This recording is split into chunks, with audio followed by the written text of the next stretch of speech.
Ravi Rathod child ఆర్టిస్ట్గా కొన్ని సినిమాలు చేసి ఫేమ్ అయినప్పటికీ కూడా మద్యం కారణంగా ఆయన జీవితాన్ని ఏ విధంగా చేతులారా నాశనం చేస్తున్నారనేది కూడా మనం చూడడం జరిగింది. అదే దీనికి సంబంధించి కూడా రాఘవ లారెన్స్ గారు ఆయన్ని సంప్రదించి ఆయన్ని కలిసి ఆయనకు ఒక జీవితాన్ని ఇద్దాం అనుకున్నప్పటికీ కూడా ఆయన పారిపోయి మళ్ళీ హైదరాబాద్ రావడం జరిగింది. దీనికి సంబంధించి కూడా ఆయన కొన్ని వీడియోస్లో కూడా నేను మళ్ళీ రాఘవ లారెన్స్ దగ్గరికి వెళ్ళాలంటే నాకు భయంగా ఉంది, ఆయన కొడతారేమో అనిపిస్తుంది అంటూ కూడా ఆయన ఒక వీడియో చేయడంతో ఆ వీడియో రాఘవ లారెన్స్ దాకా వెళ్ళి ఆయన ఒక వీడియోని కూడా పోస్ట్ చేయడం జరిగింది. నేమి కొట్టను, నన్ను సంప్రదించు, నేను ఇక్కడ ఉంటాను అంటూ కూడా చెప్పడం జరిగింది. అయితే దీనికి సంబంధించి ఆయన రవి రాథోడ్ వెళ్ళిపోయాడా లేకపోతే ఇక్కడ ఉన్నాడా అనేది కూడా ఒకసారి కనుక్కునే ప్రయత్నం చేద్దాం. ఆయన అయితే ఎప్పుడు కూడా ఇక్కడ కృష్ణానగర్లోనే ఇక్కడే ఉంటూ ఉంటారు. మద్యం కారణంగా ఆయన ఆరోగ్యం ఎంత పాడైనప్పటికీ కూడా ఆయన ఆరోగ్యం నిజంగానే చాలా పాడైందని చెప్పొచ్చు. కాళ్ళు కూడా దెబ్బతిన్న పరిస్థితి కనిపిస్తుంది. ఆయన సరిగ్గా నడవలేని పరిస్థితిలో ఉన్నాడంటూ కూడా కొంతమంది చెప్పడం జరుగుతుందని చెప్పొచ్చు. దీనికి సంబంధించి ఇప్పుడు మనతో పాటు కొంతమంది ఉన్నారు, వారితో మాట్లాడదాం. నమస్తే బాబాయ్. ఇక్కడ రవి రాథోడ్ గారు ఉంటారు కదా, ఆయన లారెన్స్ గారు తీసుకెళ్లారండి. మొన్న 4 రోజులు అవుతుందండి. ఆయనకి ఆరోగ్యం కూడా బాగోదు కదా. బాగాలేదండి. ఆయన శుభ్రంగా తీసుకెళ్ళాడు, శుభ్రంగా చూశాడు, చెన్నైలో దింపొచ్చాడు. 4 వెళ్ళాం. ఇక్కడ ఏం చేస్తూ ఉంటాడు అసలు? అని నేను సెట్ వర్క్ చేసేవాడు. ఈ మధ్యలో ఏమీ వెళ్తలేదు, కాళ్ళు అయ్యి లేగుతలేదు. దాని గురించి ఇంకా ఆగిపోయాడు. మొన్న మేము చెప్తే ఆయన వచ్చి తీసుకెళ్ళాడు. ఆయన తీసుకెళ్ళి శుభ్రంగా ఆయన మనుషుల్ని పంపించారా లేకపోతే రాఘవ లారెన్స్ గారు ఇక్కడ రావడం జరిగింది? మనుషులను పంపించాం. ఒక ఆట ఆయన ఉన్నాడండి, ఒక ఆట ఆయన తీసుకెళ్ళి డబ్బులు ఇచ్చి దింపి వెళ్ళాడు. శుభ్రంగా ఇంతకు ముందు కూడా అక్కడికి వెళ్ళి రావడం జరిగింది. అసలు ఎందుకు వచ్చేసాడు? అంతకుముందు 6 నెలలు ఉన్నాడండి. 6 నెలలు ఉంటే ఆయన ఇంకా ఇది అలవాటైపోయి మధ్యాహ్నానికి అలవాటైపోయి వచ్చేసి ఇంకా సర్లే అని చెప్పేసి మొన్న నేను తిడితే ఎవరే ఎందుకురా ఆ లైఫ్ ఎందుకురా అంటే సర్లే వెళ్తాను, నువ్వేం కంగారు పడకని చెప్తే మొన్న పంపేవాడిని. 4 రోజులు అయింది. ఆయన ఆరోగ్యం ఎలా ఉంది అసలు? మొత్తం మద్యానికి బానిస అయిపోవడం జరిగింది. ఆయన ఆరోగ్యం కూడా బాగాలేదు అంటున్నారు. మధ్యాహ్నం బానిస అయిపోయి అది దానికి బానిస అయిపోయి ఇది అయిపోయాడు అంతే. దాని గురించి అయితే మరి మొన్న ఎప్పుడు వచ్చి తీసుకొని వెళ్ళడం జరిగింది? ఏమైనా చెప్పాడా మీకు వెళ్ళే ముందు? 1వ తారీఖున అనుకుంటాను. 1వ తారీఖున వెళ్ళాను. 1వ తారీఖున తీసుకుని వెళ్ళాను. 1వ తారీఖున మాకేం మాట అందరితో కలిసి అంతకుముందు ఆయన ఛత్రపతిలోను విలన్ ఉన్నాడు చూడండి, కాటరాజు. ఆయన కూడా అల్యూమినియం ఫ్యాక్టరీలో మేము వర్క్ వెళ్తే ఏంద్రా ఈ పరిస్థితి ఏంటి అది అని చెప్తే చి అన్నాడు. ఒరే అలాగనకరా, ఆయన అడిగాడు అది అని చెప్పేసి అన్నాడు. సర్లే అని చెప్పేసి మొన్న బాధపడుతున్నాడు. నా లైఫ్ ఇలాగ అయిపోయింది వెళ్ళాలి అని చెప్పేసి మొన్న పంపాం. 1వ తారీఖు పంపితే అప్పుడు వెళ్ళాడు. ఒరే వద్దురా బాబు, ఈ లైఫ్ వద్దులే, నేను లారెన్స్ గారు ఒకటి అన్నారండి, ఒరే నేనేం కొట్టను, నేనేం తిట్టను, నిన్ను పంపుతా.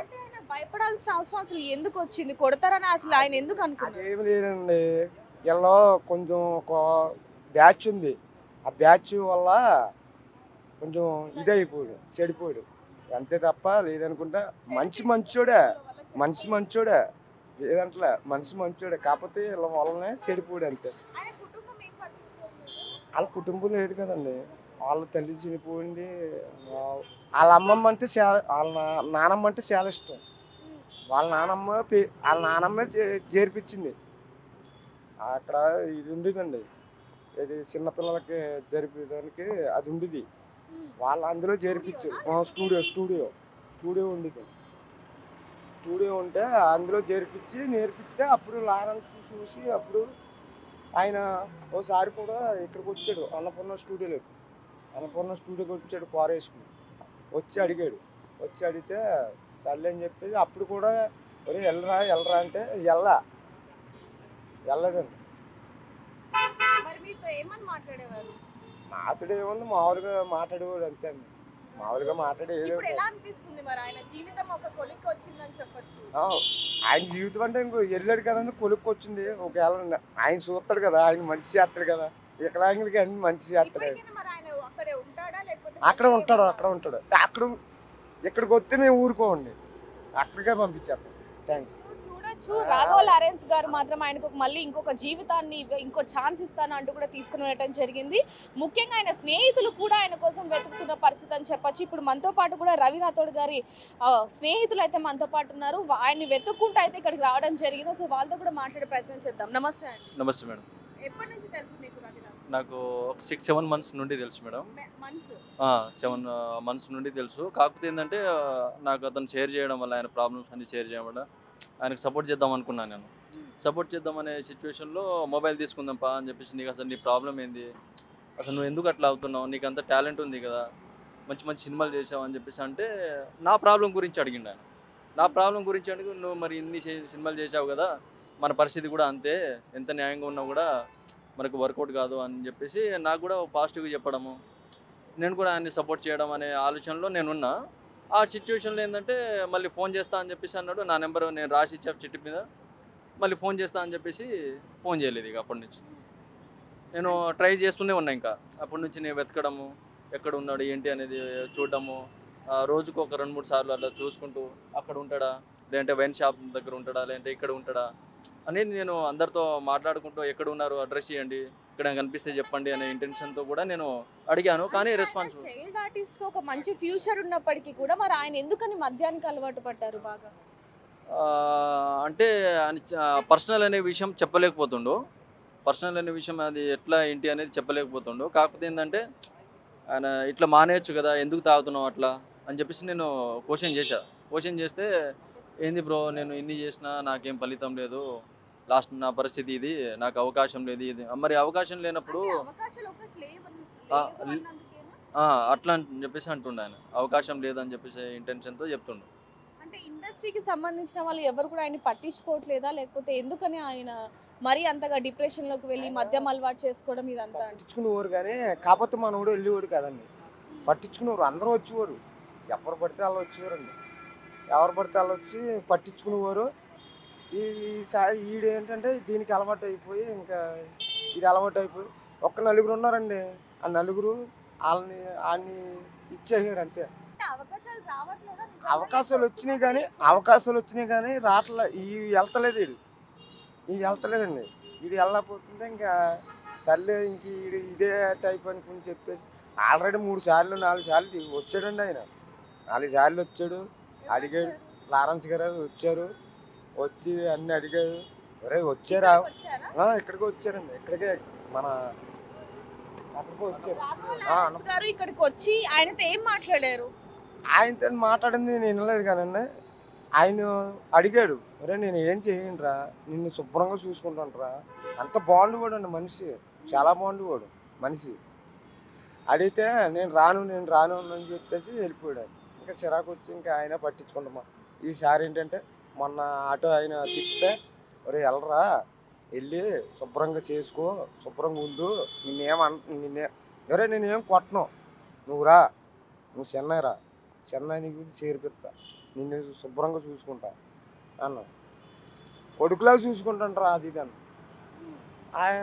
అప్పుడు వెళ్ళా, సర్లే అని చెప్పేసి మొన్న మేము 4 తిడితే అప్పుడు వెళ్ళాడండి. జీవితం బాగుపడుతుందండి. ఆయన ఇప్పుడు అక్కడికి వెళ్తే బాగుపడుతుందండి.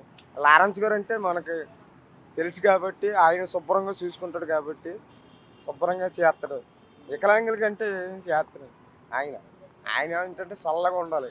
అది మీ ఫ్రెండ్ కి సంబంధించి మాత్రం ఒక జీవితాన్ని లారెన్స్ గారు అయితే అందజేయబోతున్నారు. మరి ఎలా అనిపిస్తుంది? నాకు చాలా ఆనందంగా ఫీల్ అవుతున్నా మేడం. ఎందుకంటే అలాంటి పరిస్థితుల్లో ఆదుకున్నారు అంటే రాఘవ్ సార్, ఎస్పెషల్లీ నా తరపున థ్యాంక్ యూ. యాజ్ ఫ్రెండ్గా నేను థ్యాంక్ యూ చెప్పుకుంటున్నాను రాఘవ్ సార్కి. అండ్ నేను చాలా హ్యాపీగా ఫీల్ అవుతున్నా ఈ సిచ్యువేషన్లో. ఎందుకంటే వచ్చి మనిషి దగ్గర నుండి వచ్చి తీసుకెళ్ళి అనే మంచి ఏ పొజిషన్లో ఉండాలో, నువ్వు ఇంకా బాగుపడాలి, ముందుకెళ్ళాలి, ఇంకా 4 అవకాశాలు రావాలి, నీకు చేర్పిస్తా, నువ్వు అలా ఉండొద్దు, ఇప్పుడు మనిషి మార్చాలి మనిషిని అన్న ఇంటెన్షన్తో దగ్గరకు వచ్చి చెన్నై నుండి వచ్చి తీసుకెళ్ళిందంటే చాలా గర్వకారణంగా ఫీల్ అవుతున్నా. Thank you so much Raghava sir, thank you so much నా ఫ్రెండ్ని హెల్ప్ చేసినందుకు, థ్యాంక్ యూ సో మచ్. చూడొచ్చు.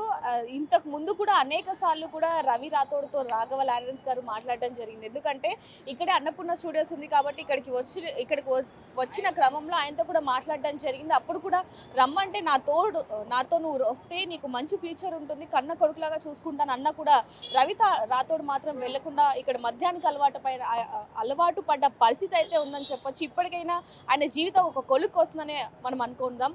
ఆయన భవిష్యత్తు బాగుండాలని మనం కూడా కోరుకుందాం. మరిన్ని వార్తల కోసం చూస్తూనే ఉండండి బిగ్ టీవీ. కెమెరామ్యాన్ హరీష్తో రిపోర్టర్ దేవిక, హైదరాబాద్.